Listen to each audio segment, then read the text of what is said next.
പരിധിയില്ലാത്തതും ശുദ്ധവുമായ ഊർജം ഉൽപ്പാദിപ്പിക്കാനുള്ള നീക്കത്തിൽ ചരിത്രപരമായ സാങ്കേതിക മുന്നേറ്റം കൈവരിച്ച് ചൈനയുടെ കൃത്രിമ സൂര്യൻ എന്നറിയപ്പെടുന്ന ഫ്യൂഷൻ റിയാക്ടറിനായി വികസിപ്പിച്ചെടുത്ത അത്യാധുനിക സൂപ്പർ കണ്ടക്ടിംഗ് മാഗ്നറ്റിക് സാങ്കേതികവിദ്യ ശാസ്ത്രജ്ഞർ വിജയകരമായി പരീക്ഷിച്ചു.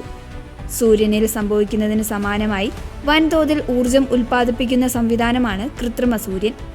ഇതിൽ കോടിക്കണക്കിന് ഡിഗ്രി സെൽഷ്യസ് ചൂടുള്ള പ്ലാസ്മയെ നിയന്ത്രിച്ചു നിർത്താൻ അത്യധികം ശക്തിയേറിയ കാന്തിക മണ്ഡലങ്ങൾ ആവശ്യമാണ്. ഇതിനായി നിർമ്മിച്ച പുതിയ സൂപ്പർ കണ്ടക്ടിംഗ് മാഗ്നറ്റുകളാണ് ഇപ്പോൾ പ്രതീക്ഷിച്ചതിലും മികച്ച പ്രകടനം കാഴ്ചവെച്ചിരിക്കുന്നത്. പരമ്പരാഗത ആണവ നിലയങ്ങളെക്കാൾ സുരക്ഷിതത്വവും ആണവ മാലിന്യങ്ങൾ ഇല്ലാത്തതുമായ ഊർജ്ജ സ്രോതസ്സാണ് ന്യൂക്ലിയർ ഫ്യൂഷൻ.